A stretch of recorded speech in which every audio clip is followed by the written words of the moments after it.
Summer's coming, everybody. This Tuesday, I'm gonna show you how to make a mashed potato bar. You invite a couple friends over, you throw some things on the grill, and then we make some mashed potatoes with 3 different flavors that'll knock your socks off. So let's do the mashed potato. Today I'm using red potatoes. I like the red potatoes because they're a sweeter potato with a thin skin, not a lot of starch, and it makes me a nice chunky, creamy, all at the same time mashed potato. Besides, we're gonna add ingredients to it, so it doesn't matter how creamy you get it, it's gonna be chunky anyway. So today I'm gonna do a wild mushroom mashed potatoes with truffle oil. We're gonna do a ham and cheddar mashed potatoes, and then let's just go steak and gravy mashed potatoes, all in one bite, to go with your steak and gravy off the grill. So I cut my potatoes and I boiled them in salted water until they're soft. See, nice and soft. And then, while they're still hot, I'm gonna dump the water. I'm gonna remove the water from the pan. Now, mashed potatoes. We're gonna break them up a little bit with our whip. Just a little bit. Mo butter, mo better. You know that.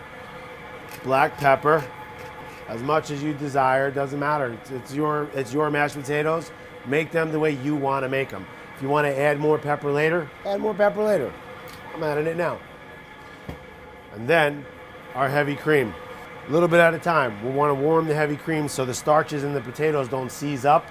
And also, we don't want to have it all over. We don't want to have it all over the place because it doesn't do us any good if it's all over the top of the stove. So then we're gonna mash them in there again. And this is the actual mashing of a potato. Right now they're a smashed potato. But see what I say when we add a little bit of the cream at a time?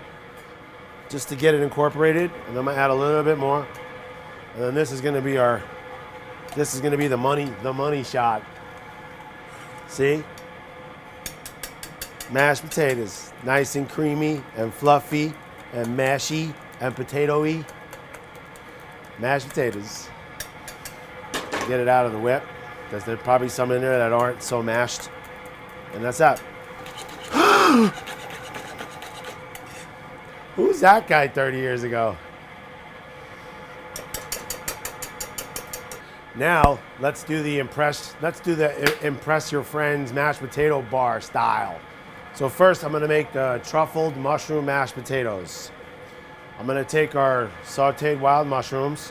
You don't wanna add it to the potatoes because we're gonna make 3 different flavors. So this is what I call neutral. Mushrooms, truffle oil. A little bit goes a long way. It's very, very fragrant. Truffle oil. I use the white truffle oil. It has a little more fragrance to it. We have our warm mashed potatoes, our wild mushrooms with truffle oil, and basically we take our neutral. This is our neutral, and we're gonna make the first of 3 flavors of mashed potatoes. And to be honest with you, it's as simple as 1, 2, 3. Look at that. All of a sudden we got a wild mushroom mashed potatoes. So we get one of our nice fancy bowls. So we make our first mashed potato. We want to put one of the mushrooms on top so that people see what kind of potatoes they are. We get our second. We're gonna do our ham and cheddar mashed potatoes. So I have my diced Copa ham, cheddar cheese, white and yellow cheddar cheese. The heat from the mashed potatoes is gonna melt this cheese and warm the ham into our mix. So now we take our second neutral mashed potato and we're gonna fold that into our ham and cheddar. So you can see the smoke coming off it. We'll steam the cheese and warm the ham. You can do this with bacon, with prosciutto, with ham. Pick one, go with it. It's your mashed potato bar. Make it, personalize it. All right. Into the nice bowl. See how the cheese has started to melt? See it? Ooey, gooey, cheesy. Finally, I'm gonna do our steak and gravy. And then we're gonna take the last of our potatoes and simply fold them in. Now you don't want to use too much of the gravy because it'll make your potatoes loose and runny. So do a little bit at a time. Steak and potatoes all in one shot. Now we got a trio or mashed potato bar. But wait, there's more. I took some potato chips. I made potato chips. Make a nice little garnish. Took some crispy onions. A nice little other garnish. And then finally, some scallions. The mashed potato bar. Impress your friends. Enjoy your summer. We'll see you next Tuesday.